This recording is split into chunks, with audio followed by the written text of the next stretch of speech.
I'm Chris McDonough, a retired homicide detective.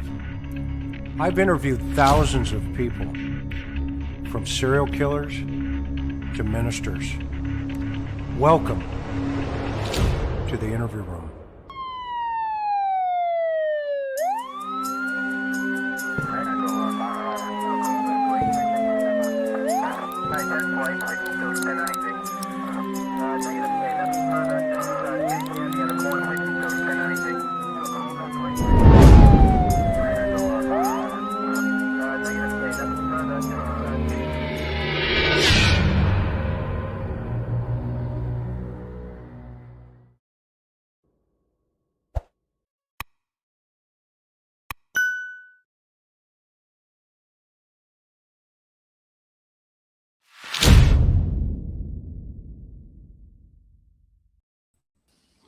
Good evening, everybody, and welcome to the interview room. Hi, everybody. And as you can tell, I've got my better half, Miss Karen, here, and our special guest, Miss Melinda Moorman. How are you, Melinda? Hi, Mike. Hi, Karen. I'm doing very well. Thank you.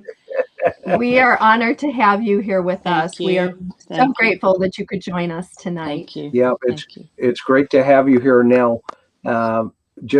I guess, I want to give a shout out to everybody that's here with us, and just let you know right off the bat, Melinda, there are people from all over the world that have been supporting your family. As you know, you have felt their prayers. I know we just talked a little bit ago about that, and just the amazing feelings that they've had for your sister, for your family. And then we've got folks here from Australia, from all over Canada, all over the world. NorCal is listening in.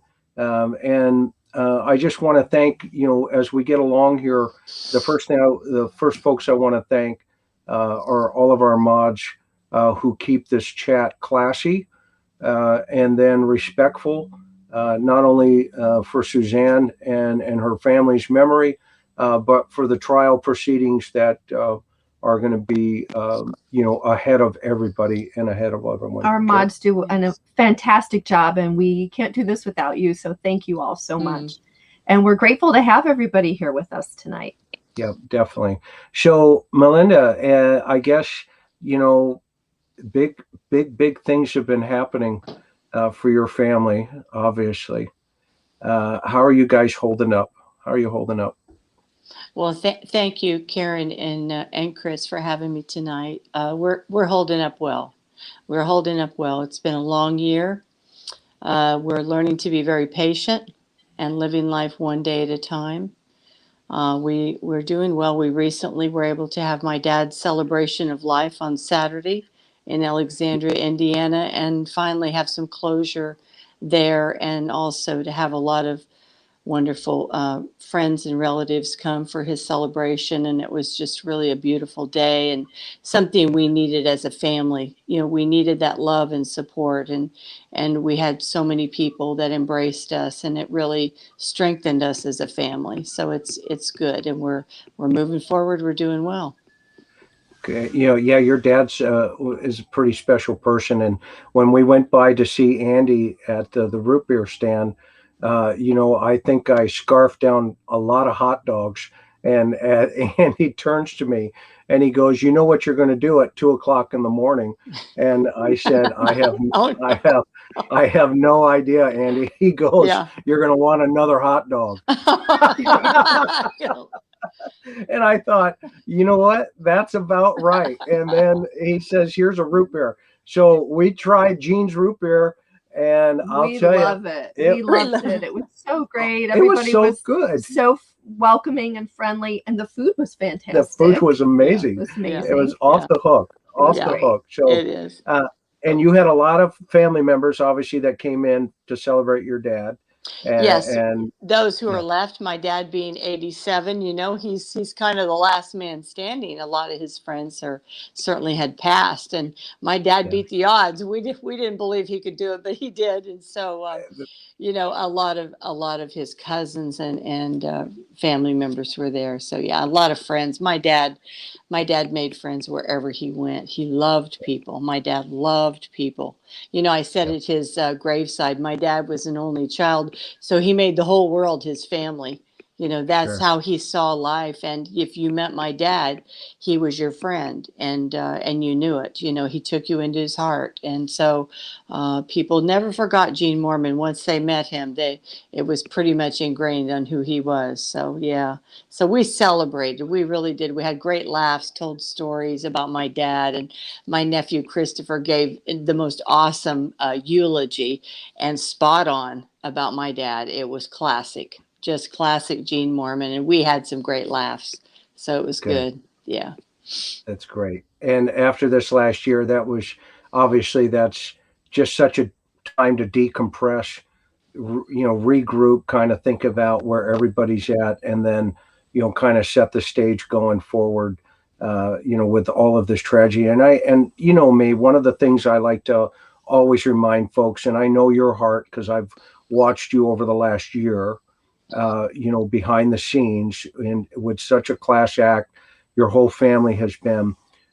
You have obviously recognized that not only is your sweet sister been a victim here, but there are other family members that are impacted by this, not only on your side but on both sides of this scenario as a whole. And kudos for you folks, and that you have been really taking the high road, Yes. and I know behind the scenes you've kept it quiet, but now you're at a place now where you're here, and we're talking, and we're able to celebrate some of the beautiful memories that you've brought to the world in terms of how you know your sister more than anybody, outside of certain people maybe, but simultaneously you and Andy and your other brothers have just been amazing, just absolutely amazing. And everybody that talks about her, but the thing that struck me initially, and sweetheart, I mean, you kind of fill in some of the blanks here, but when I talked to your dad that one day when he did, when he was at home, and he said, Chris, will you help us? And I thought, okay, what do you do? Right. And I just knew that, the universe was on schedule for whatever that meant. Okay. And my, 2 cents in this whole thing is, as the scriptures say, I'm just dirt. Okay. I'm organized matter, for lack of a better term. Okay. But your father, I made a commitment to him to keep the pressure on no matter what, behind the scenes. And so where I want to start tonight, and Karen and Melinda, you tell us, what your feelings are, but I want to start with what were some of your fondest memories uh, about both you and Suzanne together? What Mm. strikes you, in your memory bank today going forward? Well, Chris, one of the most striking memories that I share with Suzanne is our mutual birth date, and I think it's gone out on social media that we were both born on the same day, April 30th, and we were born 15 years apart. And I was a 56 model, and she was a 71 model. And what really stands out to me so strikingly is the day that I was, of course, 14 at the time, and I was in my mother's closet at home, rummaging around for something to wear that was hers, because I was tired of my own clothes, how girls are. And she caught me in her closet, and I noticed she had several new outfits. I said, "Oh, Mom, you've been shopping," which was unusual for my mom. She was very prudent about shopping, and she began to cry. And I said, "Oh, Mom, what's wrong?" And she said, "I'm going to have a baby and I'll be the oldest mother in PTA." And she was weeping while she told me that. Oh, And wow. and that's when I knew that that I was going to have a sibling. And certainly I was the greatest cheerleader for my mom. I was so ecstatic. And the next day, immediately went down to the local children's dress shop and bought Suzanne her very first outfit, which was a little pink velveteen onesie, and had it wrapped and brought it home and gave it to my mother. And that's what Suzanne came home from the hospital in. And Wow. and as that would turn out, she was my gift. You know, I turned 15 and I had a little baby sister on the same day. So, you know, the significance does not escape me. I was so thrilled to have a sister, and having two brothers, and she came along at a very, I would say it this way, very untimely, in terms of my mom and dad's relationship at the time was very seriously impaired. And I think my mom had tremendous amounts of fear bringing another child into the world, number four, you know, and she was spending a lot of time alone. And so these were difficult times for her. But I can say that Suzanne's birth was a timely blessing in our family, and she brought nothing but great joy to our family. And to many of our elderly relatives, which my mom had a slew of, and we all adored her from day one. Well, certainly through pictures and everything that our community here and us, you know, so many of us around the world feel like we've gotten to know your sister and just sense this love of life. You know, everybody says about her, she was beautiful on the inside and on the outside, and that certainly can be seen and felt. You know, what a great story about her coming into the world and being this, you know, what a just so such a gift for you and your family. And a family, right? Now, Melinda, you were 15 years older than her, right? Yes. So you would have had different experiences growing up. You were, you know, of course, older and on your way when she was growing up, but when she was little and in your house and the fourth child, what were some of your memories, or just perhaps a little bit, how was that growing when she was really little, and did all the, you know, you and your brothers dote on her? It's not like getting a puppy, is it? No, she was definitely doted on. That is for sure. And, you know, as you noticed, my sister had beautiful clothes. She looked beautiful in her clothes. I said, you rarely see her in the same outfit. I don't know how many outfits that girl had, but she had plenty. But, you know, she was like our little paper doll. We started dressing her, you know, as a little girl. And she had many elderly relatives who were great aunts who had not had children. So she was the benefactor of lots of clothes, right? And we all dressed her and just treated her like a doll that she was in our family. One of the memories, I guess, is I would just say that Suzanne from the womb was a completely compliant child. She's just beautifully compliant person. You know, there was nothing of defiance in her character at all. And I've said this to other people, as this trial moves forward, Suzanne will be her own greatest witness, because her character never changed. My sister was as predictable as the sun coming up in the east and going down in the west. There was not a wild card in her character. This beautiful compliance. Now, she had her little ways. If you made her mad like I could do, she had her ways of kind of, you know, subtly getting back. But it was always very gracious and very quiet. It would never be, you know, in your face or anything like that. But you knew you'd made her mad or hurt her feelings, and you stepped in a little bit. She'd let you know. But overall, her temperament was beautiful. And as a child, she was completely compliant. I mean, she never gave anyone a moment's heartache or hardship at all. Her personality was just bent that way completely. Interesting. So somebody asked, do you have any audio of her when she was younger? I'm assuming video or audio when she was a little girl. I mean, because back then it would have been what, VHS, right? I mean, Yeah. you know, Yeah. I'm sure it's around town somewhere, but Probably. Yeah. you know. I don't recall any, but that doesn't mean anything either. So. So go ahead, hon. What were you No, gonna so I say? was gonna say, so she got old, obviously growing up, she had lots of friends. She was super popular in middle school and then going into high school. So during that time, you were out of the house, of course. But talk to us a little bit about when Suzanne met Barry and what you remember of hearing about that.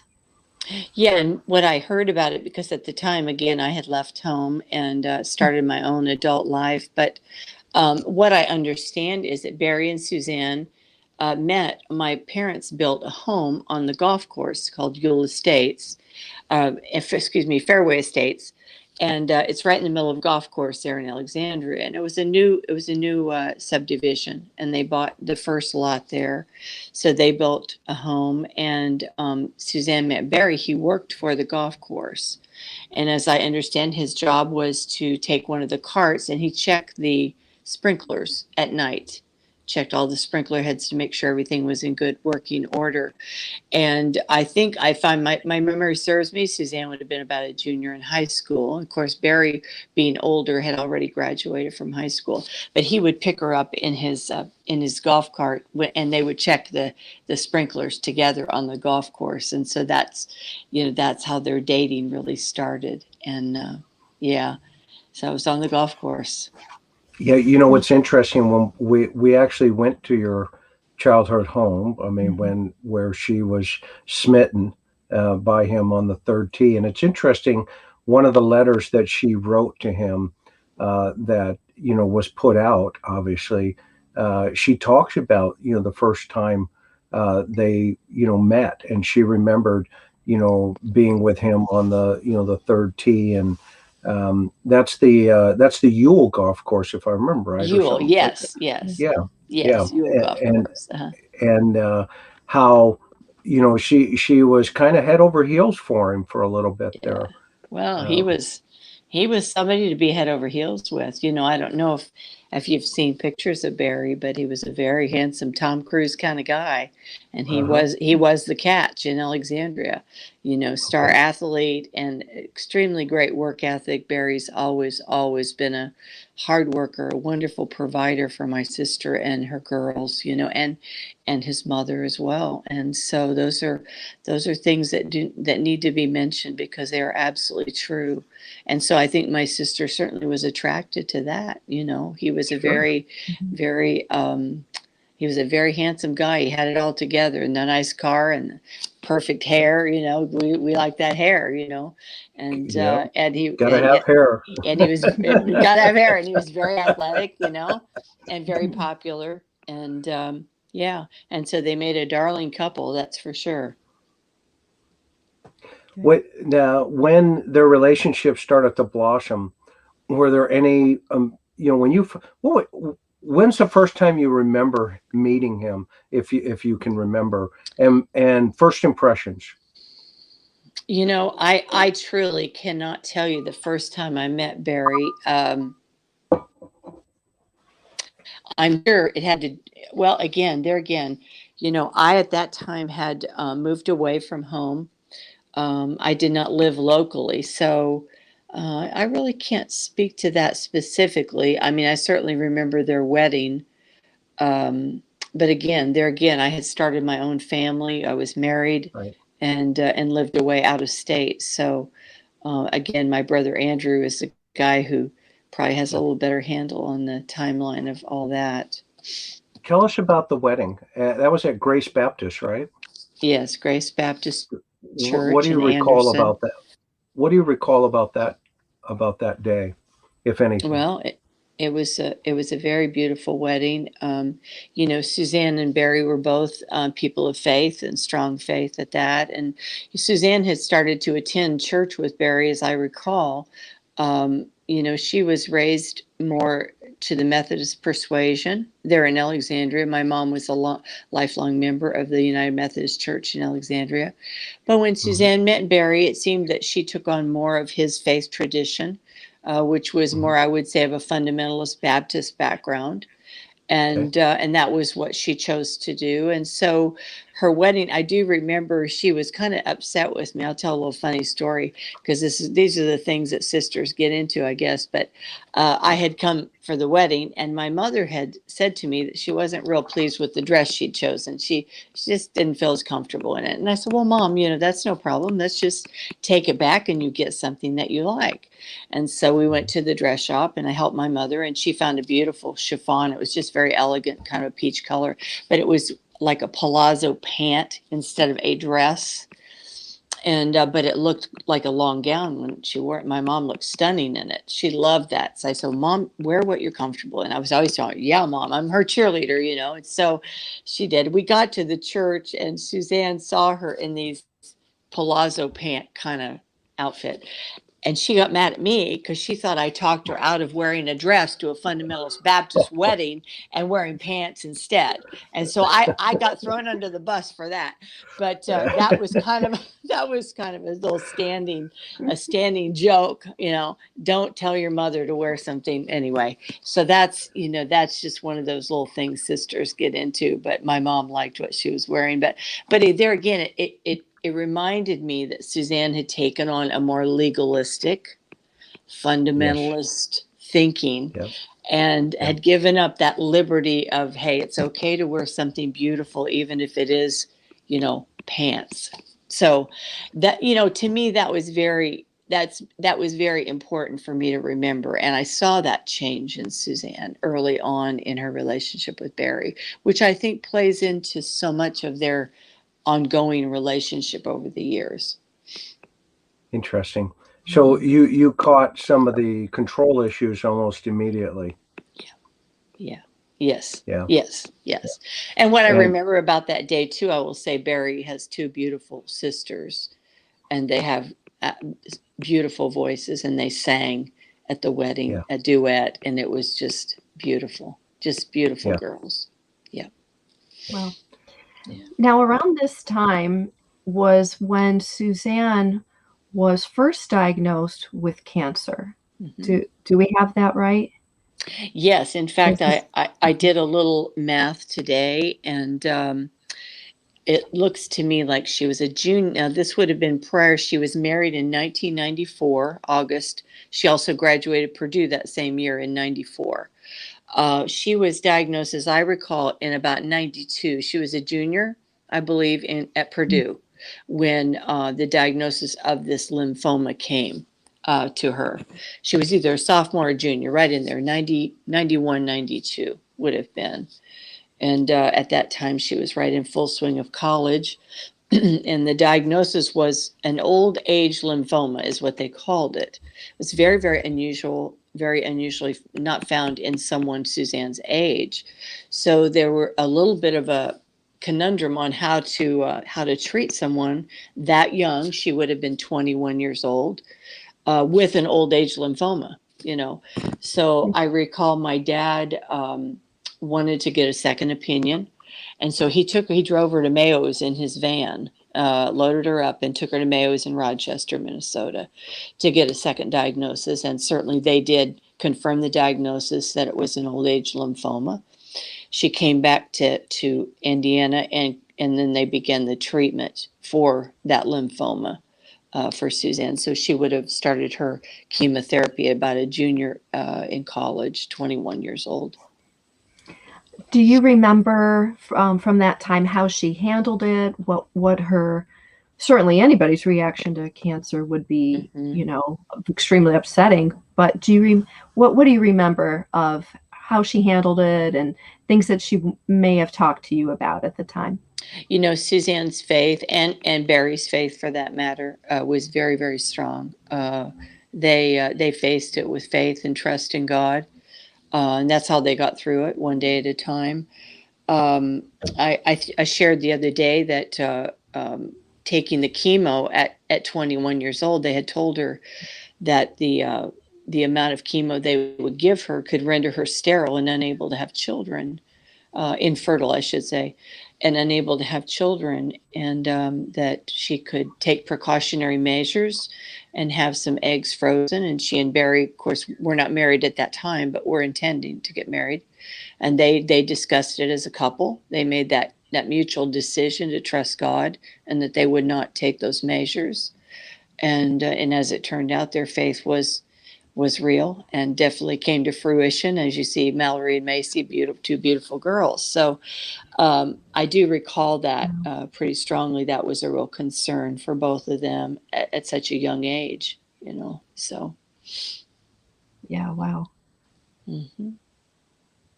Well, we get that piece of the puzzle. So it's fascinating.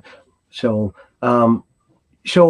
as they get married, as she was dealing with the cancer, how far into the cancer,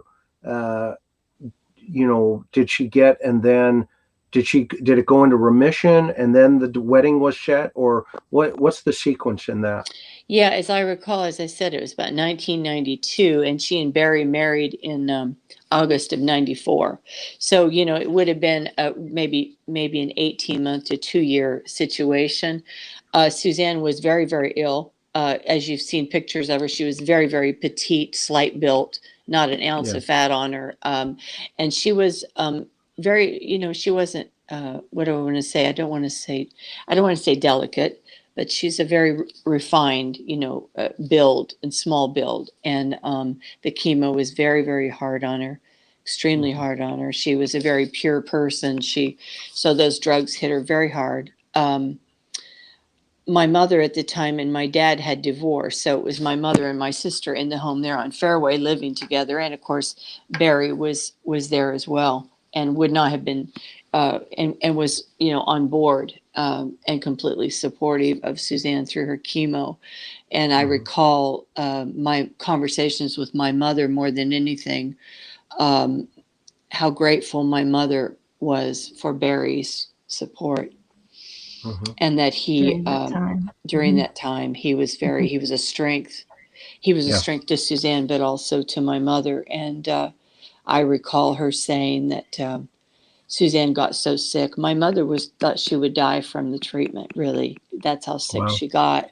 And she lost so much weight and was unable to eat. And I recall my mother saying that Barry would carry her through the house. That big, strong guy would pick her up, carry her like a little baby from one point to another because she was too weak to walk. So credit where credit's due.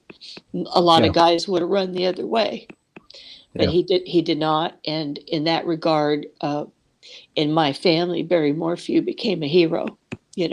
He was a hero. And I do believe, as I've reflected this last year, that Suzanne and Barry bonded deeply during that time of cancer. I believe that my sister probably fell very deeply in love with Barry because of who he was to her during that time, and the trust that was built and the security that she felt during that time. So it's very tender, and there's the old saying that the depth of our pain is equal to the remembrance of our love, right?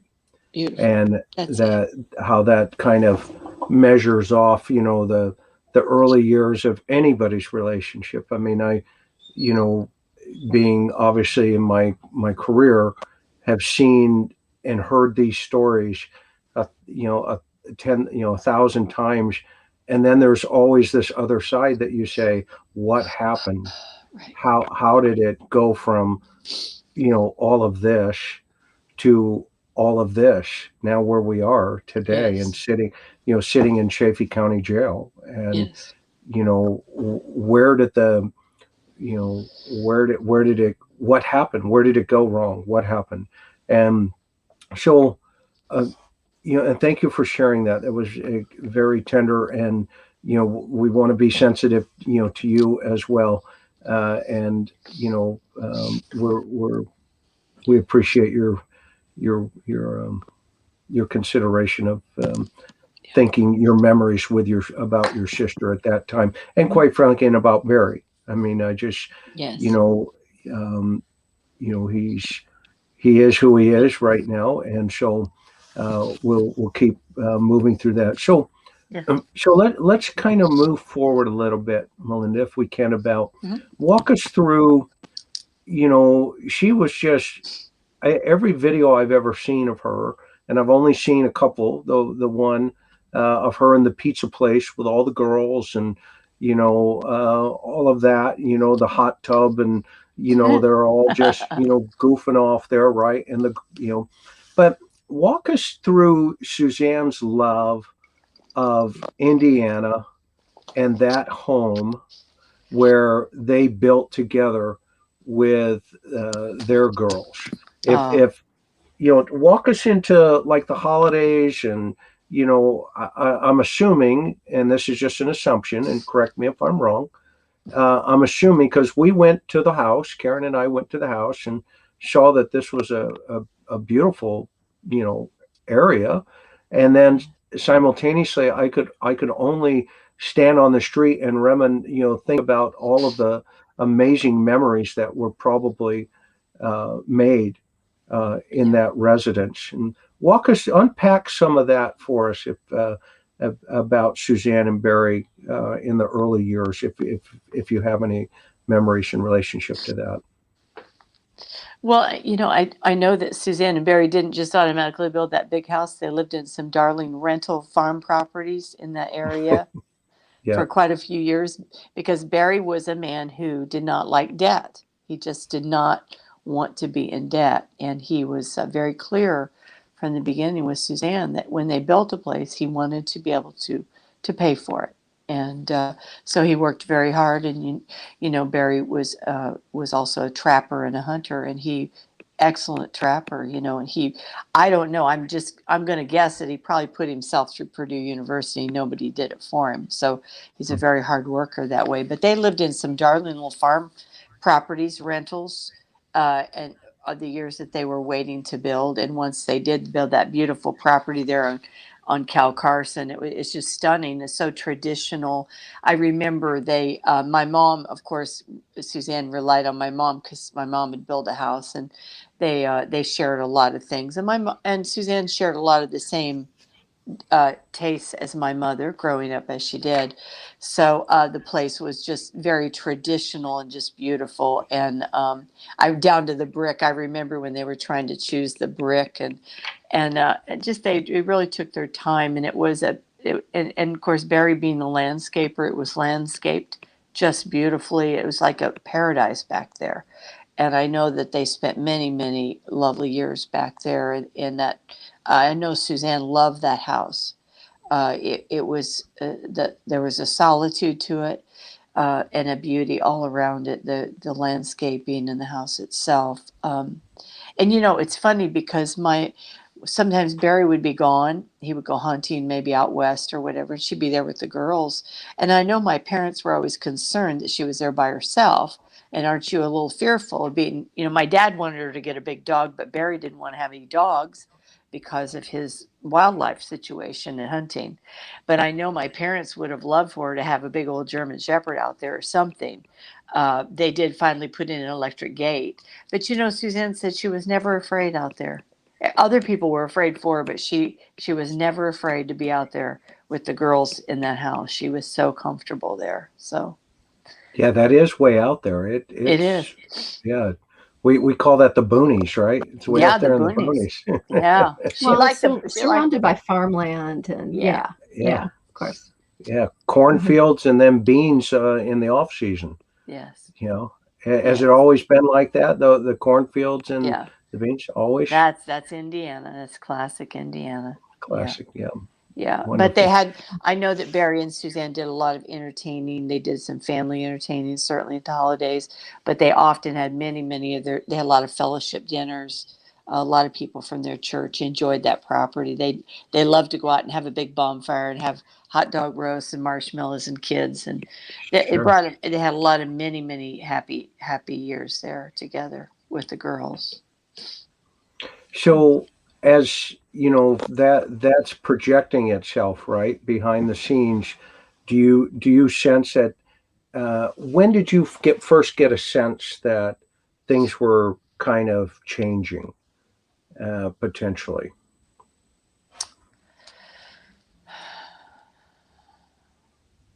Well, one thing I know about my sister is that she was raised by my mother, and she and my mother were so very similar in temperament. Um, and they both were very private people. Hmm. They internalized things. They did not share easily or very much. It took a lot for them to share what was on their heart. So I think Sure, that I think Suzanne lived a lot of years believing that you keep things to yourself. These sure, certain things you just don't talk about. sure. Unfortunately, and I think the culture and the even the atmosphere of her church family also lended itself to that type of thinking. Hmm. I'm not saying it's right or wrong. It just to me is that people Right. become very private, and I think that things did start to change way before any of us recognized it because of Hmm. that. Because Suzanne did not openly share, not even with my mother. Uh, Hmm. and I do recall, I don't know if we want to go there, but in 2018, when she called me, the day she called me in Tennessee to tell me they were moving to Colorado. They were selling everything and making this big move cross country. And I was at the rec center walking my dog that morning. I remember it like it was yesterday. And I was very surprised. I had not heard of this. I had not gotten any inkling that that was in the wind. So it was kind of startling to say the least. But I wanted to be happy for her. Mallory was already in college, I believe, in Gunnison, and would have been probably a sophomore, finishing her sophomore year in 2018. And I know they missed Mallory a lot, and Macy missed her sister a lot. And I get all that. And I know that, Barry being a hunter and outdoorsman, and they all love Colorado when they visit Mallory. But they always had an expectation they would go west, probably when Barry retired. And I think Suzanne accepted that that was going to be part of their life. But this seemed very sudden to me, very, very sudden.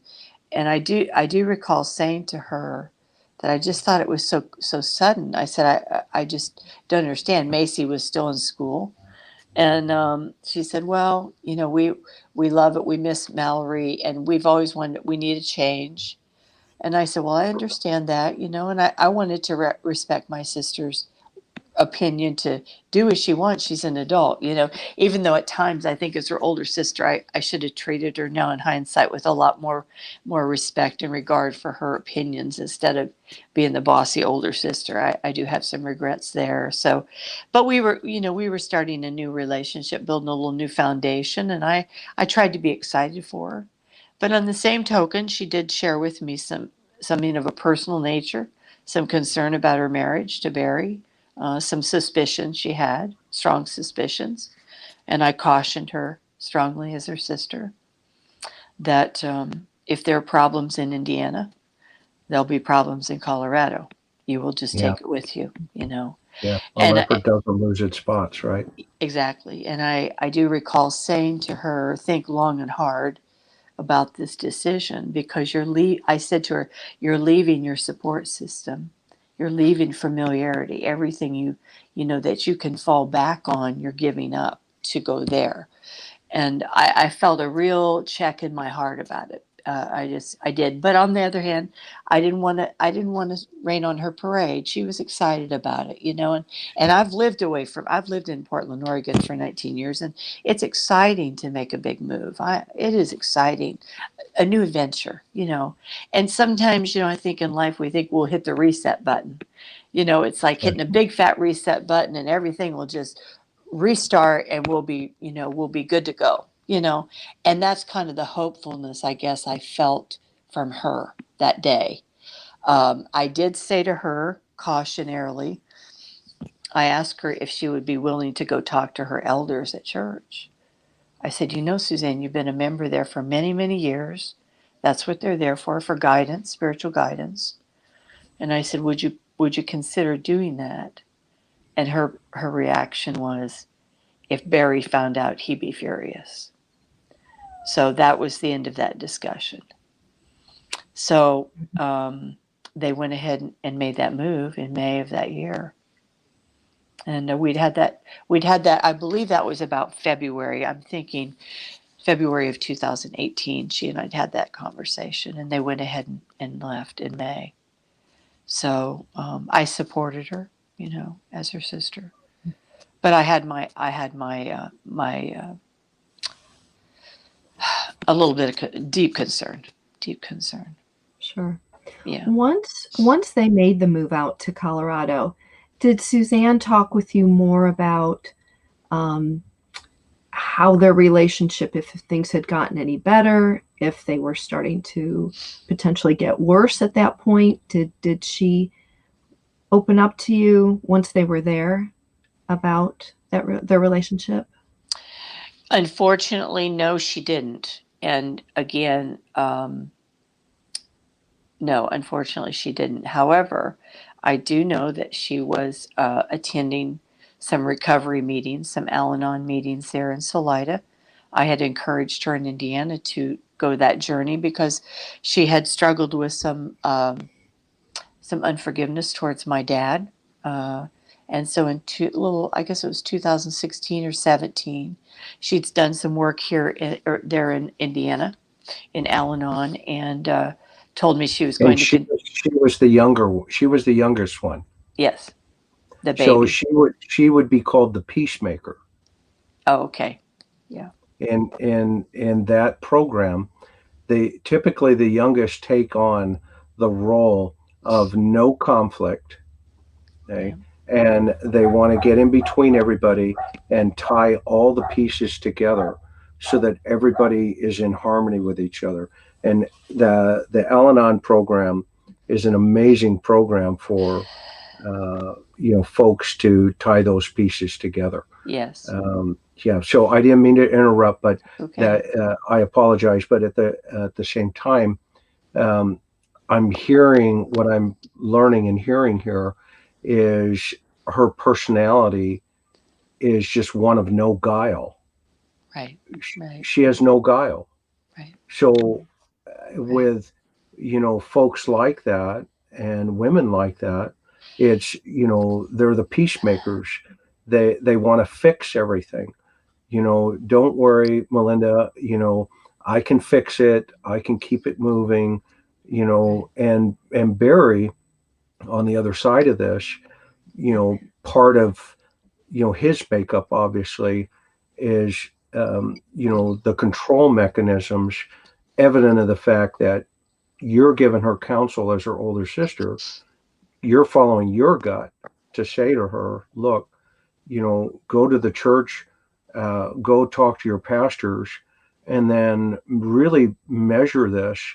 If you think there are suspicions and or situations taking place, what's interesting about that is there's a paradigm shift, and in her thought process in totality that she shares with you, and that was that he would be enraged or fear. How did she describe it? Furious. She said he'd be furious. Yeah. So she knew that in the big picture that would be a trigger to potentially his secret life, as yes. What we call it, right? Yes. Yeah. So kind of unpack that a little bit more. When you heard that from your perspective, what did you say? I mean, how did you handle that? Are you speaking about when she said he would be furious? Yeah, if you remember. Yeah. I said, well, he may well be, but I said, these are the people appointed to help you through these difficulties. I kept pressing the fact that that's the point. That's what they're there for. And, so let him be furious. But if the problem is the problem, address it. But there again, being passive, Sure. non-confrontational, we don't want a problem, and we're just going to go along to get along. And that was her temperament, That was her temperament. And I do believe, she knew that if that happened, she just didn't want to face Barry's anger. That's all. Yeah. Or conflict. Yeah. And that takeaway, obviously, from a woman's perspective, and my sweetheart will tell you all the time, you girls are never wrong, right? I mean, you're what do you always say? It's the sixth sense. Huh? It's the sixth sense. We know. Yeah, we know. Right. We know. Women know. We know. And now, if your sister said something like that, whoops, oh no, she just dropped her speaker. That's okay. She'll get it here in a second. Hang on. She's right down. Okay. It's right down there. So I love the green screen too, by the way, everybody. Hi. Sorry, everybody. So I'm just curious. If your sister, Andy, if we can talk about your sister for a second, she's your older sister, but I see that this was a natural reaction to you handling your sister correctly, of saying, look, I'm not going to get in your business, and then simultaneously maybe there's a religious fix here for him. Right. And it was more about Barry than it was for Suzanne. Would that be an accurate assessment? Yes. Well, yes and no. I mean, my thought was she definitely needed guidance. If they needed to be able to counsel her, that if it was something she needed to deal with, and particularly being that they were going to make such a big move. I thought, this is important. This is primary important. Before you make a move, the relationship needs to be more intact, and you need to feel safe and secure making that kind of a gamble with somebody who, if your trust is waning in Indiana, it's certainly going to wane in Colorado. So, and she gave up so much. Like I said, the security, just the familiarity of people and places and so on. So I don't know. Well, and you said she, her personality wasn't to make waves, wasn't to be confrontational. And so it fits right in with, her maybe hoping that things were going to be better and to go along and to try it. And then you said she sounded excited to you. So there sounds like there was some hope in there with her. There was, Karen. There was hope there. And I couldn't press it any farther than that. I just laid it out there and just left it, and it was really up to her to pick up the tools if she wanted to. But I wasn't going to further it and cause her to feel badly about the move, because as I said, Suzanne being the baby of the family, thinking about this over the last year, she lived on a little postage stamp her whole life, and she was, somebody's daughter, somebody's niece, somebody's mother. She was always there to fill other people's role. You know what I mean? And I just felt like Suzanne was starting to develop her own soul, get her own taste. We'd had a conversation about, she'd gotten a lot of my mom's things when my mom passed, being the youngest. Everybody kind of dumped on Suzanne, the dishes, the silver, you take this, you take that. And she ended up with all this stuff she really didn't want, but she was too nice to say, I don't want it, So she took it home, and we'd had a conversation, and she'd say, this stuff just weighs me down, Melinda. It just feels like a weight. I'm carrying this stuff around. I said, Suzanne, get your own stuff. Don't feel obligated to that stuff. If it's not you, get rid of it. Get what you like, And so when they moved to Colorado, that's exactly what they did. They sold everything that I know of. I wasn't there personally, but I have heard stories that they pretty much jettisoned everything and bought new when they got to Colorado, which is what Suzanne wanted to do. And I always encouraged her to do that, to have her own tastes and buy her own things that she liked. Yeah, was that I heard the house in Indiana was a museum for Barry, and a trophy room underneath in the basement. all of his hunting trophies are, kind of, I guess that's testosterone on steroids, right? I mean, Yeah. and she was just kind of a part of it, Yeah. just to kind of go along. I mean, Well, and I'm curious, when she got to Colorado, was she able to pick out new things, or did what Barry say overrule her, or do you feel like maybe she really did get to go furniture shopping or whatever, buy new things and decorate this new home? Or do you think, there was still his say was over everything? No, I believe Suzanne. In fact, I have it on good authority. Even the house that they chose, I would have lost the bet. I would have said Barry chose the house, but I have it on good authority. Suzanne chose the house. I said, really? Yes, Suzanne chose the house, and she ordered new furniture herself. So she was making, again, back to Al-Anon.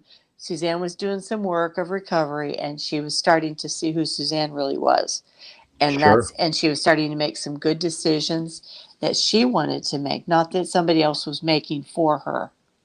And sure. part of that was, choosing the house, choosing the furniture, and building her nest the way she wanted finally. So That's The great. back, you, I'm, being sensitive here, but being, you know, a straight shooter as a whole. I pictured, your sister, unfortunately, fitting that role of, within the battered women syndrome. What I mean by that is not, necessarily a physical, a punching type of problem, but more of an emotional, more of a verbal, punching bag. And here's why I'm going to qualify that. Okay. Because she was, obviously trying to, and you mentioned it, as well. She's trying to discover who Suzanne is. mhm.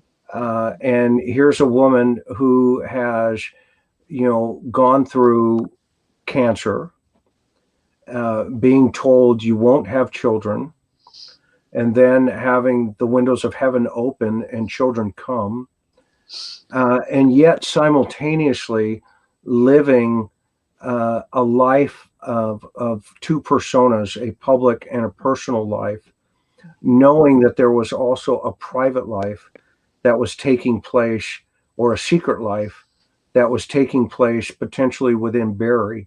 And her observation of that, just a piece of it, okay, comes to the conclusion where she comes to the conclusion of, look, and I need help here. And so what does she do? She reaches out to you two, connect as sisters, and correct me if I'm wrong. And then you counsel her to say, well, if there is some other things going on, well, I mean, let's put it out there. If Barry's being unfaithful, okay, then going to Colorado, is not going to change that at all. Right. So, well, I think what Suzanne saw and heard in that, and by the way, God bless you for empowering her in that moment. Yes. Okay. I have, been in this game since 1982, and I've talked to a lot of people in my time, and it's the women who never have an older sister to say, look, here's some counsel, here's some thoughts, but you need to stand on your own. And then simultaneously, you need to pay attention to, while you're standing and figuring out who you are and what's going on.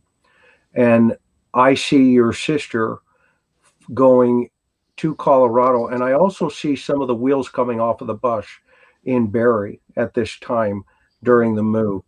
I have the photographs of the trailer and the truck, okay, of how they packed it up and how he packed it up. And, his Bobcats up there, his gun safes up there, all the, the antlers and all the stuff is there. But I don't see a signature of Suzanne in that. Right. And so I still sense that she is having doubts at that point of, well, maybe I should do this, maybe I shouldn't do this. Did you sense any of that in your conversations with her during that transition time to Colorado? No, I didn't. I didn't. In fact, I didn't have that many conversations with her, and sometimes, I will say this, that my experience with Suzanne was when we got a little too close to home with some reality, she'd pull back. Okay. She'd pull back, and she would, maybe pull away for a while. When and that was just her little passive aggressive way. That was just one of her little quirks. Sure. And you get a little too close, she just, whoop. So I was always tried to be very measured, very careful how I said things to her, so I didn't frighten her off, but plant a seed nonetheless, just plant a little seed, right? And hope that it'll stick somehow. But I think at that time she had made up her mind that she was going to go through with this. And I think she allowed the excitement of the new adventure to carry her forward, honestly. Sure. I do believe that. And I think that at the time, I think she was personally, she had some issues with my dad. And I Sure. think that at the time, that move seemed very attractive because it gave her some distance, gave Sure. her some distance. And so I think that was something else that kind of motivated her in that move. That's my opinion. Yeah, no, and you know better than anybody. And I think, some of that obviously stems from the divorce where she was the youngest. Mm-hmm. She took the brunt of that emotional burden. And then she marries a very controlling, a dominant narcissistic personality, okay, who is going to determine, essentially, go change. Okay. Are you seriously going to wear that? One of those things. Okay. And Suzanne would, passive aggressive be, of course, pull back and that all of that. And I think the experts will testify are defense mechanism and safety mechanisms. Mm-hmm. Okay. Within the human experience of her environment. Okay. Mm-hmm. It, quite frankly, it endears me even further to her as a victim. Yes. In this whole process, because at this point, it's almost as if she's trying to, keep everything together, not only for perception, but more importantly for the girls, for her own sense. Okay. And then trying to, is almost Barry is just kind of like, okay, well, we're married. And therefore, because we're married, it does say, till death do us part. Okay.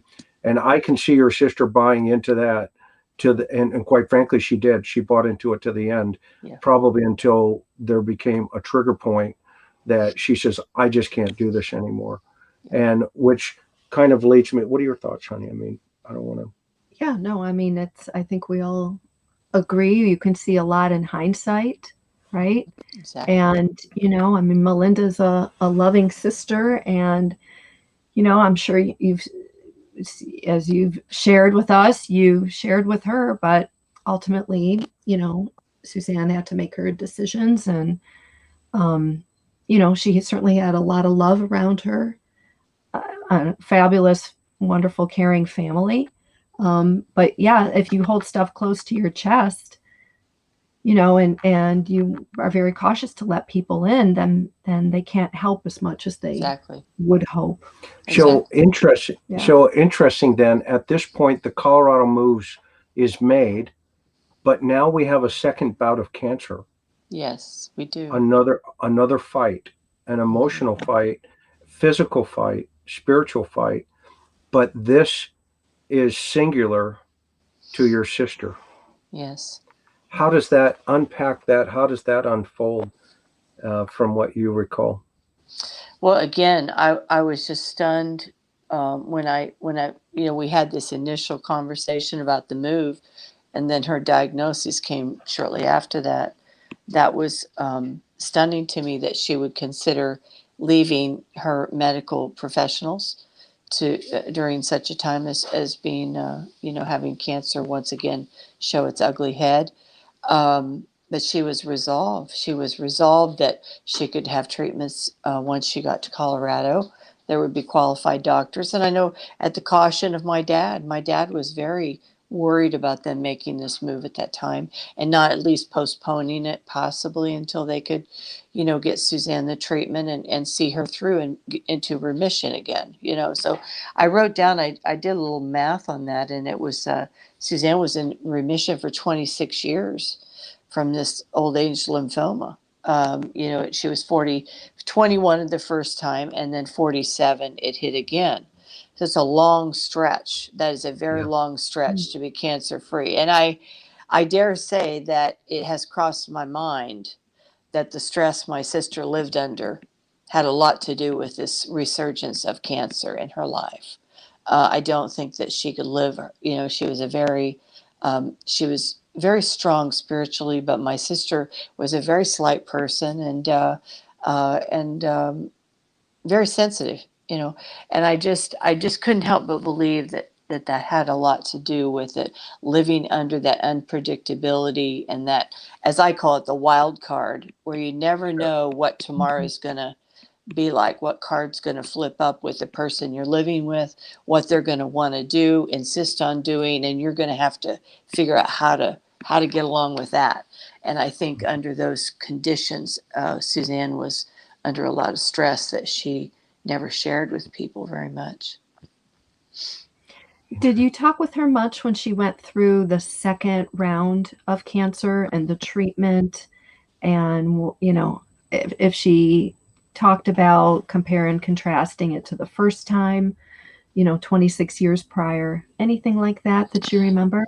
No, we didn't, in fact. And at the time, I will tell you, I don't know if this has come out or not. Maybe I think I can probably share this, but at the time Barry and Suzanne made this move, my dad was, his wife had passed, Luann had passed in 2016. So my dad was a widower, and my brothers and my nephew had worked due diligent to get my dad's finances in order because his wife had pretty much taken care of a lot of those things. So they got his finances in order. And of course, Barry and Suzanne were going to make this move, and they wanted that big mansion of a house. And my dad happened to be visiting their home during this time. And it was kind of, oh, by the way, we're short $100,000. And my dad had this cash on hand. My brothers and all had gotten his finances. And he said, on a short term, I can loan it to you short term to get this house. I guess that's what they were short, so to speak. And which was fine. It was my dad's money. It was for his to do what he wanted. But it was going to be a very short-term loan just until their house in Arcadia sold. So you know how sometimes those things turn out. The house doesn't sell and the loan continues and we don't see the money, right? So that created a lot of animosity with my brothers and frankly with me. I felt it was very irresponsible. The way Barry and Suzanne went about that. It did create some friction and a little distance there because our dad is very elderly and that's all he had to live on. So I do remember talking to my dad about this. I said, Dad, it's creating some real problems. And I said, why don't you just ask Barry and Suzanne for just a promissory note, very simple, just to put on file, because at your age, if something happens, there's no proof, And I said, that's your estate. It's good business, Dad. He said, well, honey, that's right. And I guess I will. So he made a call to Barry Morphew about it because now months had gone by and the house hadn't sold yet. So the repayment hadn't been made. And Barry's reaction to my dad was pretty startling. He said, Gene, I just can't believe you don't trust me. When my dad asked him just for a simple promissory note, he turned the tables and shamed my dad. Sure. And shamed him. And my dad was really taken aback. And then in the next breath said, actually, it's Suzanne you need to get the note from. She's the one who borrowed the money. So he completely extricated himself out of that responsibility. shamed my dad and threw Suzanne under the bus at the same time. Well, Yeah, that that's didn't, called triangulation. That's yeah, called there's a word for it. Yeah, go is ahead. it? Yeah, and I Yeah. mean, Hmm. I was furious. I was absolutely furious And you because should have been. my Absolutely. my dad has as I've said, helped Barry Morphew over the years, and was more generous to him even than his own sons. Gave him a lot more breaks than even my brothers got. Mhm. They paid full boat and went all the way, but Barry got, some good treatment, and I just thought that was appalling. And so I just say all that to say, when Barry and Suzanne moved to Colorado, this was looming. This was looming in the Sure. family, and it created friction. And Suzanne, then it distanced her from all of us, because Sure. now she owes this money, or they owe this money, and nobody's willing to do the right thing. So it did create a natural barrier. Not that we were upset over the money, it was the principle of Right. just not being willing to do good business and be responsible. So that at that time, Suzanne was having those treatments, would have been through this time. So that created, I'd say, a little distance between all of us. So I was not, I knew she was going through her treatments, and it wasn't like I wasn't speaking to her. It's just withdrew from us as well, Absolutely. because she didn't That want to deal makes with that. sense. She did not Mhm. want to deal Right. with that. And she didn't want to deal with Barry. And it just was a mess for a little while. So her friends there in Salida rallied around her church friends and her neighbors. Yep. She got a lot of good support there. I know that. So, but even Barry, I know I heard through the grapevine that he had used that. Suzanne's, her brothers and sisters didn't support her in her cancer treatment in Colorado. Well, what he fails to talk about is the whole thing that was going on. Right. He tells the part that makes him look good, throws everybody else under the bus. Right. So Context. there was a Hmm. lot more context, exactly. There were a lot more things going on there. So, but Suzanne did come through the treatments, and 26 years, chemotherapy has been perfected, drugs to help with nausea, and all the things that Suzanne had in those earlier treatments that were so devastating. She got along really beautifully. I'd get pictures. She would send us pictures of her getting her chemo, and she looked lovely, and she came through. She came through. Yeah. The interesting thing about um, individuals such as Barry, from my opinion and my experience, is they're always the victim, Exactly. right? They're Yes. always the victim, and therefore anybody or anything around them that and that came very clear to me when I was talking to your dad one day, and he told me that Barry had called him right after Suzanne's missing. I think it was a week or so. I don't remember the exact time frame, but it was very short right after she was missing. And he made the way he framed a question, and I don't know if you remember this or not, but uh, your dad told me, he said, Chris, he said, when Barry called me, he said, Gene, and this is when he was looking for the guardianship paperwork. Yes. Okay. And he said, Gene, I loved your daughter. And your father, to his credit, turned the turned it back to Barry and said, Mhm. "What do you mean you loved my daughter?" Okay. And that was the day your father said, "I'm not signing anything." Yes. And that in of itself, again, right there, was very, his MO, modus of operandi, okay, his MO on how to manipulate a scenario or a Yes. circumstance Yes. to fit the narrative. Yes.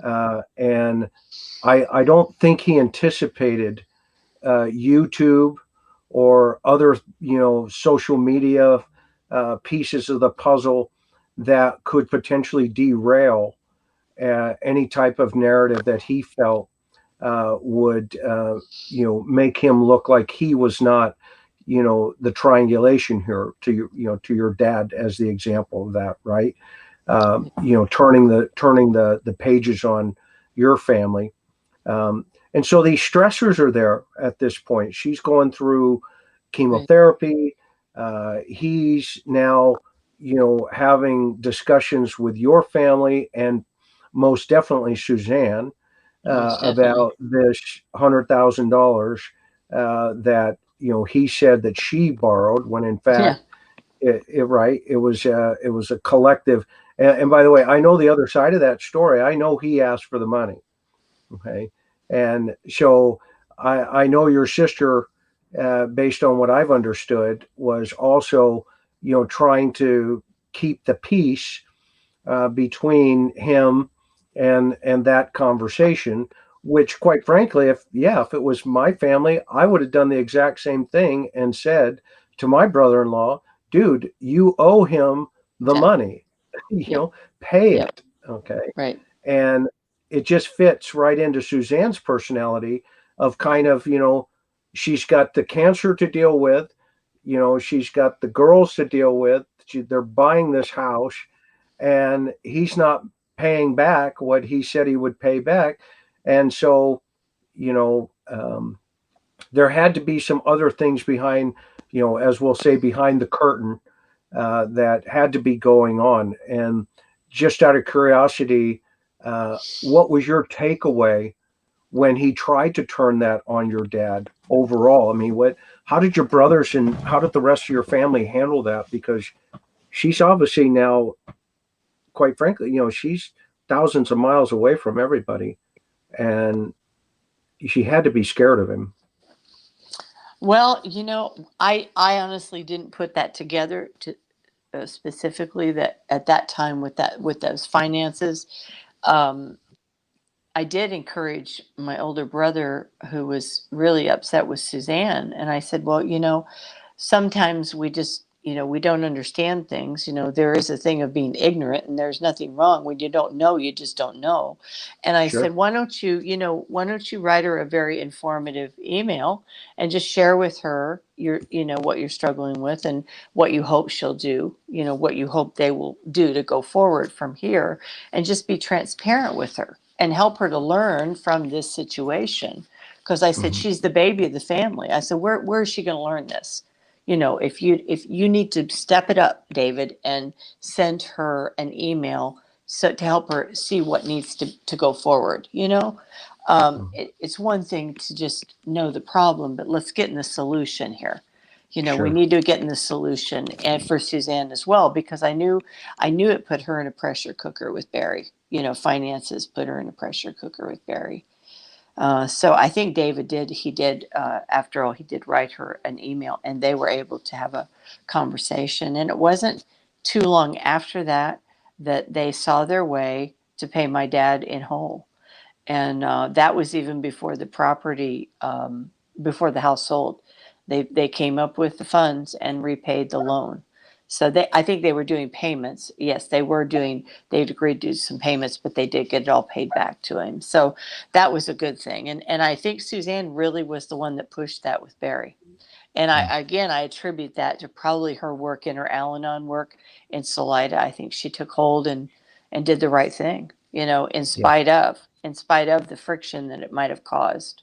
So do you think now I understand he also borrowed money from another friend of his in Indiana to offset some of that finances of the house as well.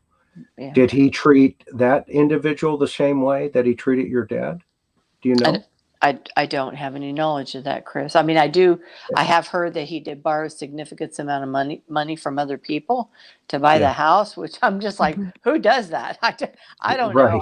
I don't do that, but maybe that's something that other people do. But I thought, that's if you can't afford it, you just can't afford it. If you can't go to the bank and borrow it, you just don't borrow it. Yeah.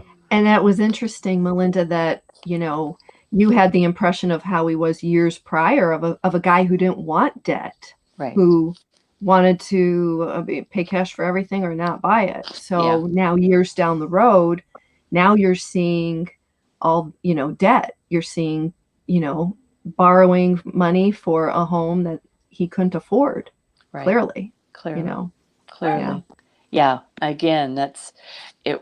What started out to be a very, and we all drift, I guess. But there was certainly some drifting going on there away from the principle of not borrowing, so.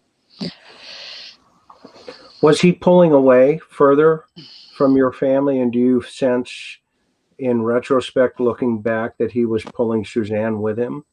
Or is that a reach? I don't want to stretch here. I'm just trying to understand some of the dynamics as that's kind of all unfolding. As I look back, my mother passed in 2018, or excuse me, 2013. 2013. Our grandmother, who Suzanne was very close to, passed in 2015.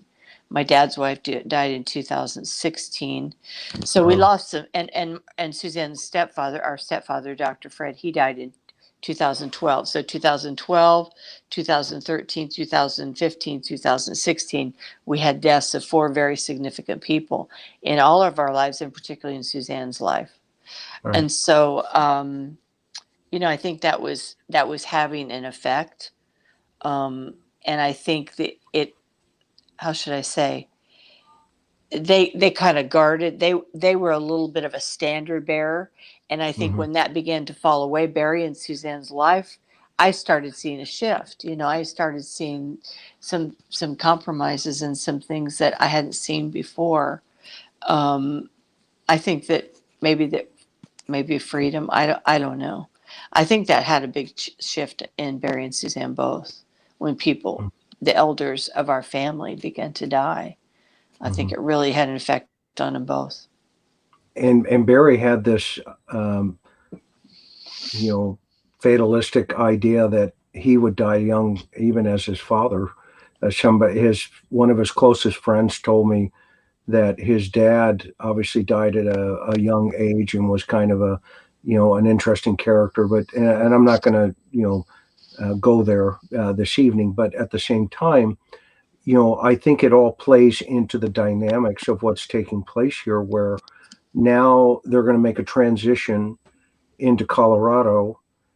She is having, a premonition, or whatever we want to call it, that there may be some infidelity problems taking place here.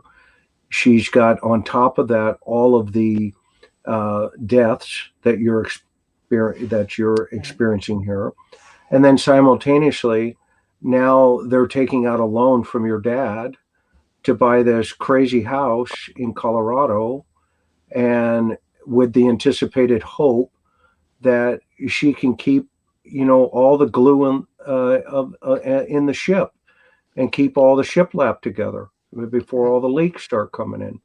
Right. And so, she really is the captain of where this ship is going in terms of keeping it above the water. And quite frankly, I see him more, based on my research, him becoming more and more distant, more isolating in relationship to, diving more into business, diving more into hunting, them almost, like you say, she's trying to empower herself, and then simultaneously volunteering, because I know she volunteered at the church to help other women who potentially found themselves in these domestic, struggles, we'll call it, right?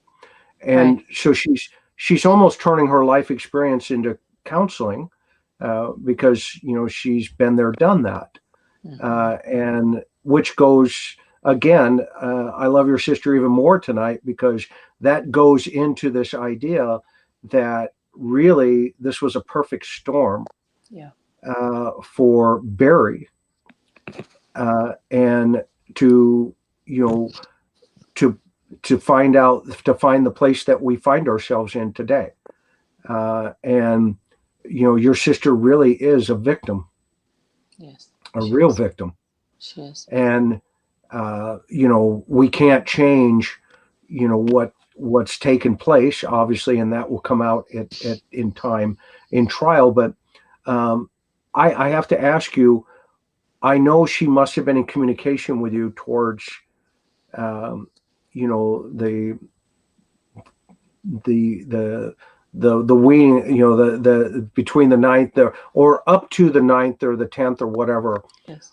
What can you, and if you don't feel comfortable, and I totally respect that, Mm-hmm. but can you give us a sense of what she was sensing before all of this even occurred? Yes, I'd be happy to, Chris. It was Friday, May the 8th. Suzanne that morning had sent me a very lengthy text. I won't go into the content, that is given over to the authorities, but I Yep. can give you a general sense of the text and what it said to me. It was a very lengthy text, when it comes in those chunks and it just keeps rolling, and it was significant. It kind of came as a surprise because there was nothing of our conversations that led up to this. So it was just kind of like boom. And I read the text that morning, and I was, I wasn't shocked. I've always known. I mean, Suzanne and I, let's just say this. Let's say it this way. I'll use my mother's words. My mother used to say, over the many years, she'd say, I'd never believe I'd have two daughters who would marry men who were so much alike. I'll just leave it at that. Okay. So Suzanne and I had journeys together. We had intuitive journeys. We had unspoken journeys.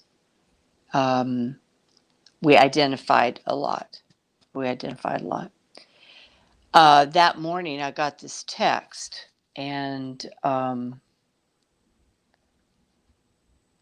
I was not surprised because I felt the secrecy, the quietness, the isolation. I could see these things developing, and I knew that Suzanne was doing her work in Al-Anon. She continued, and she had told a friend of ours that it was the best decision she ever made, and she was so glad I had encouraged her to do that. It was good work for her. Yeah, definitely. So that I'm so grateful for. But that morning, that text was so transparent. It was raw. There was not a cry for help. There was no I'm in danger. There was none of that. I would have immediately gone into action. But Sure. it was a very transparent text, which told me and has told the authorities her state of mind that morning. It's very clear. It's a powerful text, and it was so powerful at the time that this is going to sound funny, but I have accidentally in the past forwarded the wrong text to the wrong person. Have you ever done that? Thinking Yeah. you're forwarding this to that person and it goes to the wrong person. You should see me drive. We all Okay. have. Yeah, Okay. we've all done it. Yeah. So that was one of the first things I thought of. I thought, oh, I can't leave this on my phone. I could accidentally text that to the wrong person, and I don't Sure. want that to fall in the wrong hands. So Right. it went into my heart, and I decided I would delete that text. But before I did, I had texted her immediately back, and I had said to her, I need to pray about this because I want to respond correctly. It wasn't going to be shoot from the hip, big sister. It was going to be, you need some real wisdom here, on how to help her navigate. And like I said, Right. she wasn't in danger. That would have been easy to do, but I wanted to be thoughtful in my response to her and respectful of who she is. So she said, I'll read you the last text she sent me because I still have it on my phone. Her response back to me, just a minute. I want to say it exactly. I don't want to muff And this this up. was Friday the 8th. What time did the text come in that morning, if you remember? Just a minute. I'll tell you because I've got the her response. I responded to her at 11:35 a.m. That was Tennessee time, and she immediately came back. I told her, I said, I'm going to pray before responding further. I care. And she responded immediately within 1 minute. She said, "I appreciate your love and transparency always." And that was the Wow. last thing my sister ever said to me. And I keep that text. I cherish that text from her. And I texted her one day at a time. I said one day at a time. So that was the only thing I responded to her at that moment. And I really didn't have a response for her. And it is my belief as her sister. Saturday was a very hard day for me. That night when I went to bed, I had an unbelievable grief that came over me, and I didn't know why. I did not know why. And my devotion for that day was from the book of Job, which I read that night, and it says, the Lord giveth and the Lord taketh, blessed be the name of the Lord. And it was all about learning to praise God when things are not the way we want, not just when we get it the way we want it, but sometimes we learn to thank God and be grateful when we don't get what we want. And it was that night was very difficult. And another friend of hers had a similar experience on Saturday night. And it is my belief that my sister went on to be with the Lord on Saturday night. And that's what I feel in my heart. And Saturday night or Friday night? Well, I believe Saturday, but we'll wait to see. We'll wait to see. We'll wait to see. We intuitively, a couple of us who were very close to her, intuitively felt something that we didn't really understand. Yeah. So something very deep. Wow. Melinda, you have incredible strength, and your spiritual strength is extremely admirable, and your overall strength is just really incredible. I mean, I'm reading some of the chat. So many people are just, amazed at what a strong, wonderful woman you are, and wow, for Suzanne to have such a great sister. Thank you. Yeah. What do you say? What do you say? Yeah, I think it's a testament to the universe is on schedule, and that transparency that your sister felt and feels about you. I just saw a note come up. It's still there. Yes. And she's made an impact. You've made an impact on millions of people across the world, around the world. And there's not really much anybody can say outside of this idea that sometimes we're asked to go down these valleys. And there was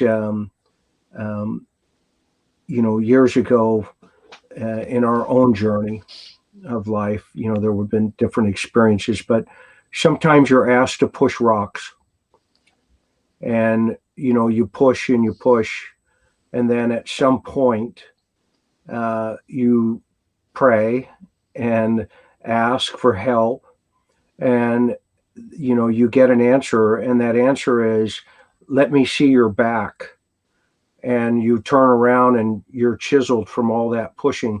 Let me see your arms. And you show them their arms, right? And then you hear this presence that says, reach up and grab that. And you grab it. And then it said, now put your foot right there. And you put your foot there. And the next thing you know it, you climb and you're on top of the rock. And next thing you know it, you have this idea that says, I was only asked to push. I was not asked to move it. And I think your family has been pushing, and that as you go forward here, I just want to encourage you that, just keep maintaining the faith as you have and as you are, and that, I think at some point, maybe, and I say maybe, and always preface, I always preface this with, the families that I've ever worked with, through these types of crises, is I always ask them, keep your seatbelt on, okay, but simultaneously, let's hope that the airbag works, okay, if we hit another collision here, which leads me into this idea that says, okay, what do you hope Barry will do now that he's having to face for the first time in his life, the this idea that he has fallen, and that he needs to kind of figure out, what this is all about versus, um, keep continuing to live this facade. So, what are your feelings there about that?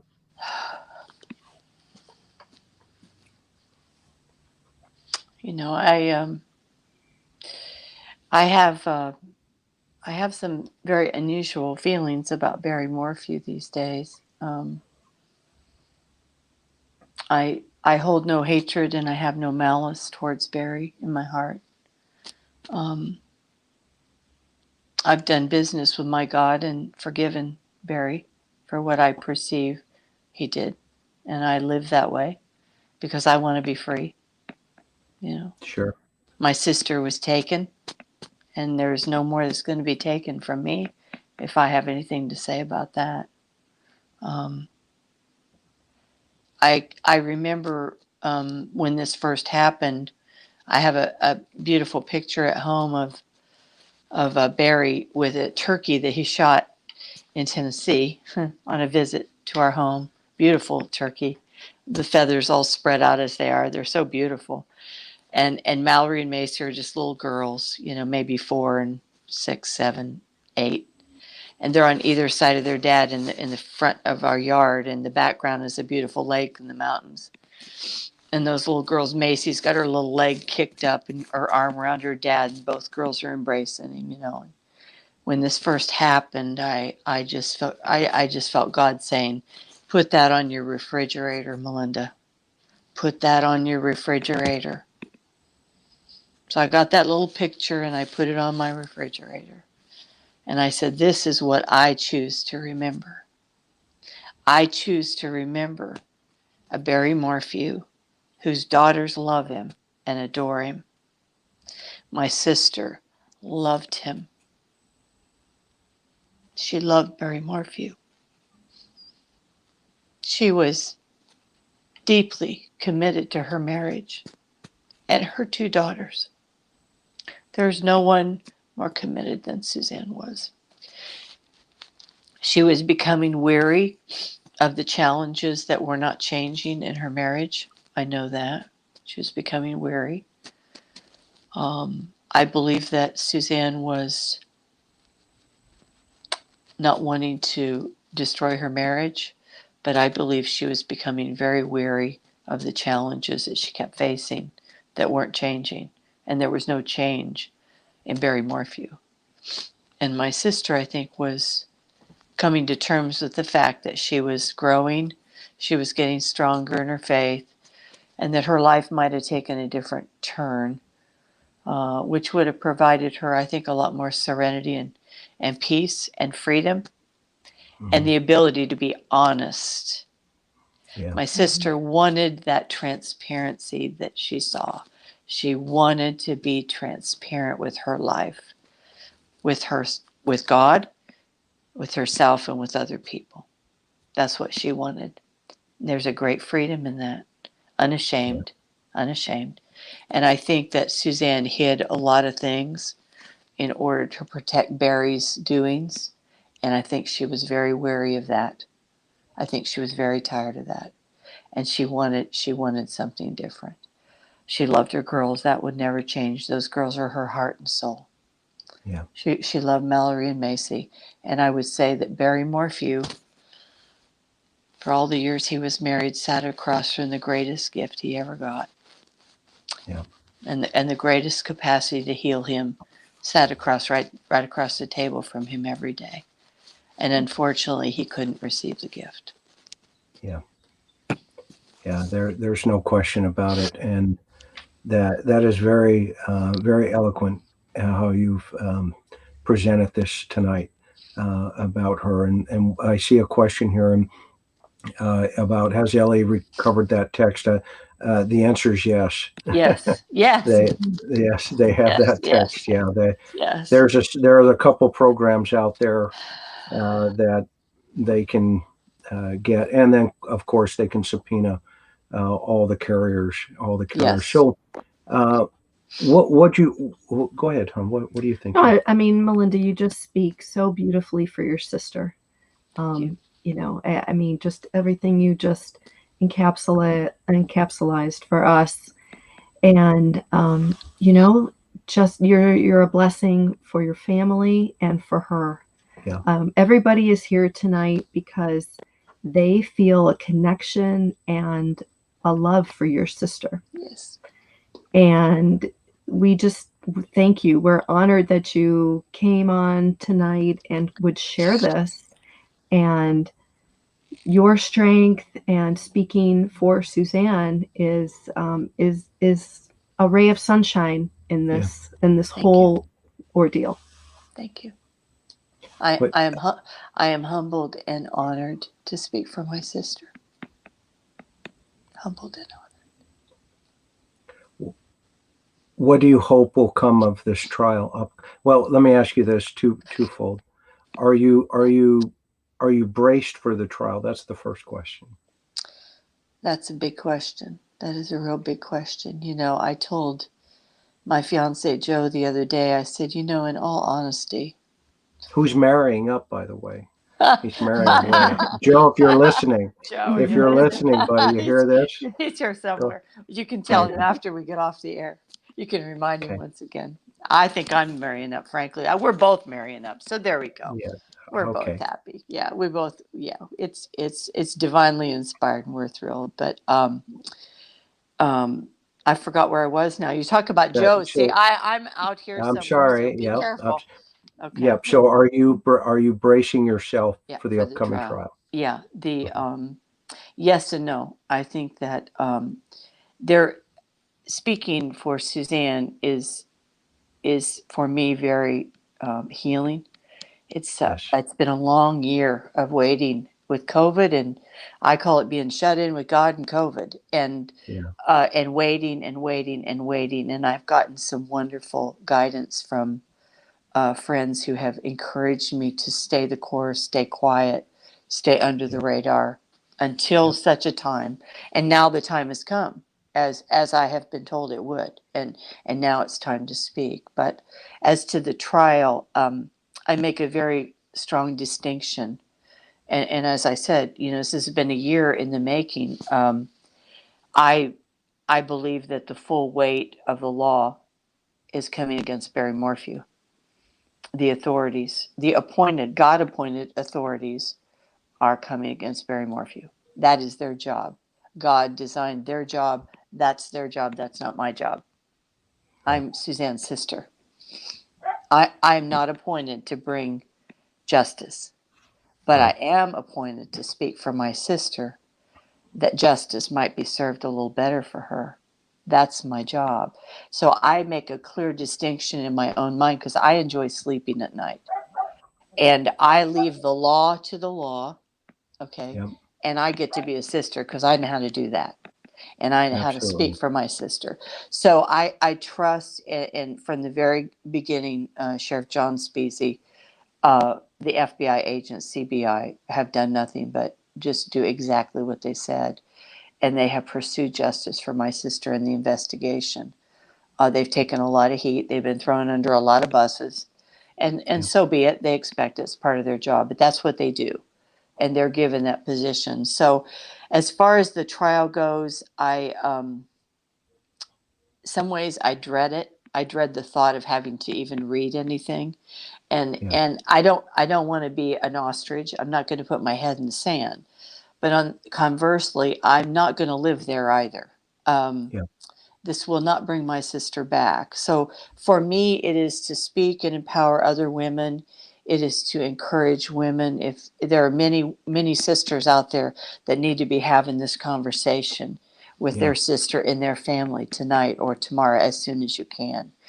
And the thing is that, Suzanne's greatest offense, if I can say it that way, is that she was unaware, she was uneducated as to the danger that she was in trying to leave a situation or change a situation without lots of guidance and a good plan. Yeah. And, if you're thinking of leaving a situation that is emotionally, physically, mentally just got you wore down, you have to learn to trust other people's guidance, professionals, women's shelters. Seek guidance, get your ducks in a row, learn all you can about your situation, and then set a plan, set a long-term plan. It may be 6 months, it may be a year. These things do not happen overnight. They Correct. You didn't get there overnight. You can't get out of it overnight. You got to be thoughtful. You got to be wise. You got to be patient. And get people around you that you trust and that love you, and set a plan and take action. There's a thought that comes to my mind. I see the greatness of Suzanne in your wisdom, and I also sense there was, I'm reminded of the man that was asked, why do I go through all of this? And he gets the impression so that you can teach with authenticity. Yeah. And you are a beam of hope to teach with authenticity about what you learned through the most tragic scenario with inside of two sisters. And I see a foundation at some point coming where maybe, you'll have this further inspiration as you go through this journey. The trial, is obviously, it's going to take twists and turns. There's going to be days where, it's going to be highs, lows, crying, laughing, anger. All of those emotional responses will come. And I'm sure Linda at the DA's office there, who, by the way, I absolutely admire, and both Karen and I think, she's a bulldog. Yeah. And you are not going to want to mess with that team. But, that said, you're going to hear some uncomfortable things about your sister. So just prep yourself for that, and know that it's part of the scales that Lady Justice, the scales. The Lady Justice, remember, she wears a blindfold, and she has scales. Okay. So a lot of times in a scenario like this, which, I've said from the very beginning, don't leave the house. Okay. And right now we're seeing the fruits of that. Okay. And as a result of that, now I will prep you as a friend that when you go into this trial scenario, just kind of take a deep breath. I think not having that anger in your heart is a great thing, because at some point, both families will be walking into that courtroom simultaneously. And this is years and years of family dynamics that come to a courtroom together. And one is, may have anger and the other will not. But I respect you, the fact that your sister laid the foundation for her own safety. Okay. And as a result of that, now that transparency, quote unquote, okay, what she loved about you and loved about you is this idea that you have that gift now. And there's one other saying that I like to always have. It's a gift has no value unless you give it away. Yeah, this is And true. so that, She's really done that tonight. yeah, you've done that A tonight. message, And- of empowering women. If there's anybody out there, as you beautifully laid out, you need to have a plan. And that message is huge. It cannot be understated. Yes. And, that goes back to this, Suzanne's bright light, that you're taking something positive and good, Yes. and you've got this message that message of love to women out there, Yes. so that another family doesn't have to go through this. Yes. Yes. So, are you up for a couple of questions? Not, Certainly, I don't sure, want to. I want to be sure. sensitive to your Yeah. time. Yeah. Are you up? Please, Are you up please, for that? Yes. Okay. Absolutely. So, Dillan, and our back room, by the way, is our soon-to-be graduate here. Okay, Miss Tingy, can you read that, Melinda? Althea, Melinda, you are helping thousands of women right now. You have so much wisdom and love. Thank you, Althea. Thank She you. certainly does, doesn't she? Thank you. Yeah. And by the way, there have been people just sending their love throughout this whole. I didn't want to be, interrupt you. So, but we did see them come through, and thank you everybody for your support here for this wonderful woman and wonderful family here. Yes, thank you for your comments, beautiful comments, and the super stickers we've seen. And can we take a few more questions? Yeah, sure. Okay. If you folks have some questions up here, or comments too. Yeah, I mean, there's the comments that hopefully he rots in hell. Okay, that's a different comment. But can Melinda be my family member? Yeah, sure. Rebecca. I'll take it. Thank you. Yeah. Just question. Go ahead, honey. From 77 MC, is it MCI or MCL? Do you know if Suzanne was working with women who were affected by domestic violence through her foundation? I don't believe so. I think the foundation was set up by Barry. I never quite did understand the foundation. That was a little bit of a question mark for me. But Barry did set that up when he came back from a trip from Africa. That's all I know about that. Okay. But you did say that Suzanne was working at her church in some kind of volunteer capacity. Is that right? I had heard that. Yeah, I talked to people at the church that mentioned that. Okay. Yeah. Hannah Bell, was Suzanne's phone ever recovered? If you want to opine on that. Hannah Bell, even if it was, the authorities do not share that information with us, so as not to compromise the investigation. Okay. MHR says, can you be my sister too, Melinda? Sure. Thank you. Sure. We're getting a lot of requests tonight. That's good. Thank you for that consideration. Big family. I'll have a big family finally. That'd be great.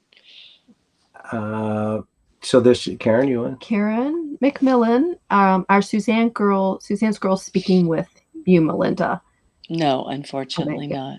Not yet. Someday I pray. Yeah, not yet. Yeah. Shelby, you're beautiful, Melinda. We can see Suzanne's light shining through you. Amazing human being. Thank you. God is good. Thank you. How sweet. Amen. Thank you, Shelby.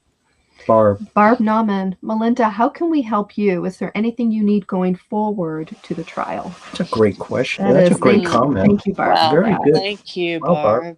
How sweet. Is there anything going forward to the trial? Right now, I know tomorrow there is a hearing. We will be going online. I'm in Michigan right now doing some vacationing. We'll be going online. Chaffee County courts, Colorado courts have I believe it's called WebEx. Yeah. And we will do the virtual courtroom. Lord willing, we can hook it up tomorrow. Barry's hearing is at 4:00 Mountain Time. So we're going to try and hook into that. And as to right now, going to the trials, we've been welcomed. Linda Stanley has invited me anytime. And I foresee that I'll be going in the future. I don't know when that'll be, but until then, I'm going to hook into the virtual courtroom and show a presence, which we've been encouraged to do. It's very important that Suzanne has a strong presence in the courtroom. So if people want to go into that, I believe they can go to the Colorado, just a minute, the Colorado court. I'm trying to think how that was. Chaffee County. Maybe it's Chaffee County courts. And it's the 11th district. And you can sign up there to be part of that virtual courtroom. So. Yep. Yeah. And the judge is not going to stream that. He's not going to allow folks to stream it through platforms such as YouTube. So if you're a YouTuber, don't do that. It'll be a violation of a court order. So you don't want to go there. Yeah. Wendy, what are your thoughts about Barry building his mother a home in Colorado? As I understand, initially he bought a lot, but then I see that he sold that same lot, and I thought that was for his mother. So I don't know anything about the Moorphew's and their plans going forward, to be honest. I do know that lot was sold that was originally designated for his mother. That's been sold, as I understand. Yeah. Jeep Girl. Melinda, I've learned so much about forgiveness from you. Thank you so much. Oh, that's a great comment. Thank you, Jeep Girl. Great freedom. Meredith, Meredith McKenzie. I think Karen and Melinda look alike. Maybe your spirit sisters love All to you right. all. Yeah, maybe. Yeah. Yeah. I married way up. I married way up, Whoa. Oh man. That's awesome. That's a great comment, Meredith. Thank you. Judy Ron, thank you. God bless you, Melinda. Sending love and respect from New York to you and your family. I do. Chris and Karen, wonderful live. Melinda, we all stand arm in arm with you. NYPD strong. Love our LA. Thank you, Judy Ron. I've seen you before. Thank you so much. He's a great guy. Thank you. Thanks, great Ron. Guy. What else? Michelle, thank you. And then let's see here. I just love these comments. They're from all over the world. Folks here have just been from everywhere. I thought she was your daughter. Michelle says, what, Karen's your wife? I thought she was your daughter. I'm reading one of the comments. The Glamorous Life. You're so sweet. The Glamorous Life. Hello. Can you ask what Melinda thinks about the statue that belonged to Suzanne that showed up where they found her bike? This is, outside of their home in Colorado. God bless you and your family. So that statue, we were told, was it was something your mom had that got passed to Suzanne when your mom passed away. Yeah, I ensured I wanted Suzanne to have that. That was a coveted little statue girl. We called her the garden girl. And it was in my mom's rose garden right under her kitchen windows. And that was Suzanne's primary home. She grew up in that home on Number 1 Fairway.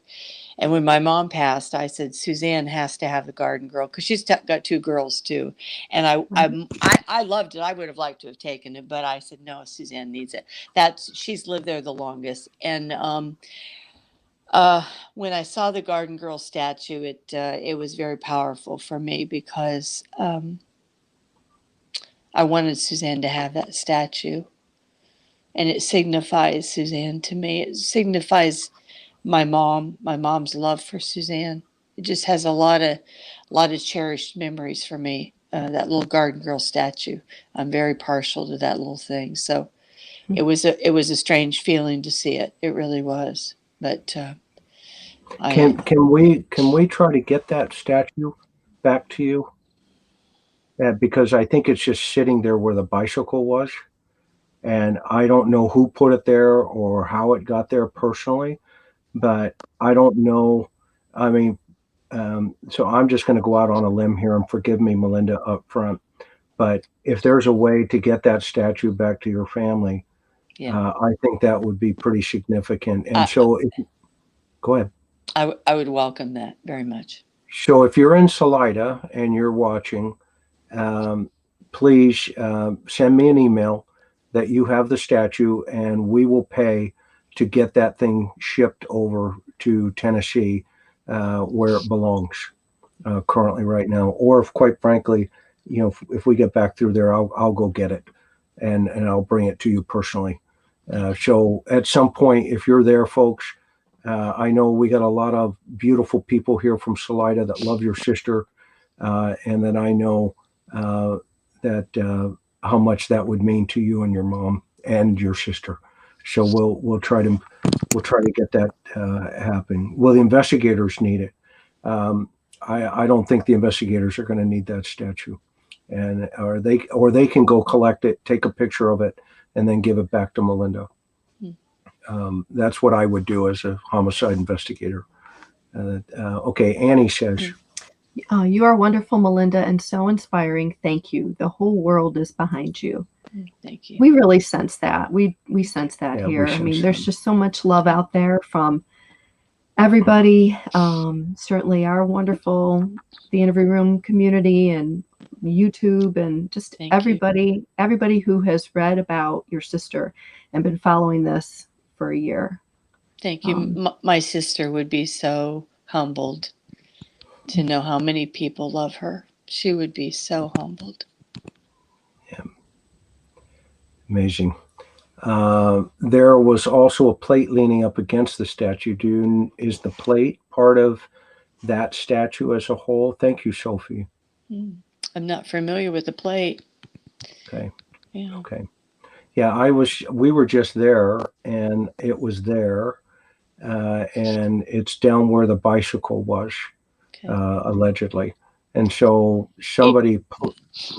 It would be... I was told, now I don't know if this is accurate or not, that Barry took the girls and they put that there. And if the girls put it there, I'd rather it not be disturbed, frankly. Yeah. I agree. If the girls in fact did, I wouldn't want that disturbed.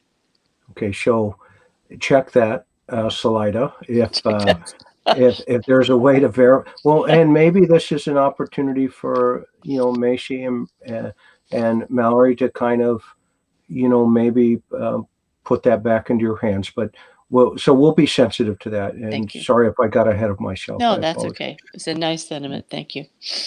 Okay. Any other thoughts here from anybody? Okay. Yeah. So just final thought process from me is there anything that I haven't mentioned that you feel would be important for the world to know about not only Suzanne, but about just how we can help and continue to support you and your family? Is there anything that you would want to share with the folks here that have come here to support you and to hear your story? Love from Sweden, by the way, Ingrid. Thank you, Ingrid. Thank you. All over the world. They're all here. Thank you. Is there anything else that I forgot to mention that you feel is important? No, I think I would like to share something of kind of a personal lesson for me. The takeaways we learned. I said this is a journey no one would ever want to take. You don't sign up for this journey, and you never think it's going to happen to you, but it happens every day, many times over, to so many women and children in this country. Violence is so evil. And I would just say that, losing Suzanne has been a tragedy that's transformed my life and will continue to do that. My trajectory of my life has changed. I don't even perceive how much, but I do know daily, I feel it. I would just say to anyone who's listening that my takeaway with my beautiful sister was don't keep secrets. Don't keep secrets. There's a saying, you're only as sick as the secrets you keep. And find the courage to be transparent and share your heart, share what's going on with somebody else, and allow other people into your life, because you will be surprised at how God will bring all the right people at all the right times to help you, if you will just take that step of courage. Courage isn't the absence of fear. It's doing the next right thing even when you're afraid. Just take the step. Don't hesitate to tell people you love how much you love them. Tell them what you love about them. You know, what I would give to have Suzanne sit across the table. And now that I've had a year to really reflect on her, what I would say to her today. You know, what I would say to her. So say what you mean and mean what you say. And don't let it go unsaid. Love the people that are around you. Because you don't know what tomorrow may bring. That's beautifully put. Wow. Everybody can learn a lesson from that. Yep. You know, and I guess that's well, something good to come out of this. Yeah, something good will come out of it. Yeah. And we'll keep pressing forward and know that if you folks need anything, you know, just, you know, reach out. If, you know, if we can help you, it's not even a question. So just, you know, stay the course. Okay. Remember, right? All that wisdom that you just presented to probably some other woman that needed to hear it. Yes. That wisdom potentially could be the courage to empower her to make those types of decisions that would get her away from a scenario that potentially could be dangerous. Yes. And, you know, it only takes a small rudder to move a very large ship. Exactly.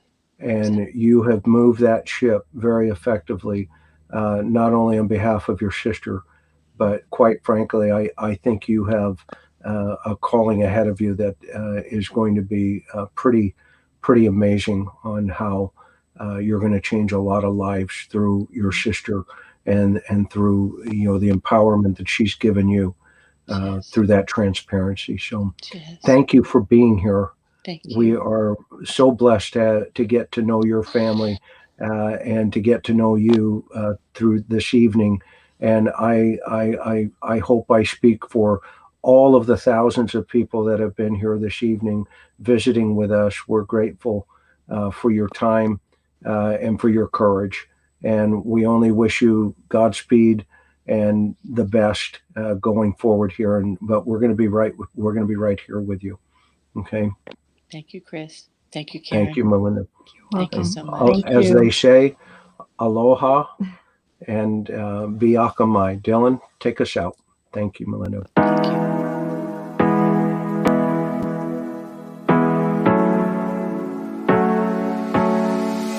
Hard working every day, I'm stressed out 24/7, babe. No timeouts, wish we could fly away. You and I go to our favorite place. Oh yeah, make special memories together. I'll be your company now and forever. I say we fly away, you and me, go to our favorite place. Feeling the sun on my face in Hawaii. With you, Hawaii. With you, Hawaii. With you, Hawaii. I need a summer breeze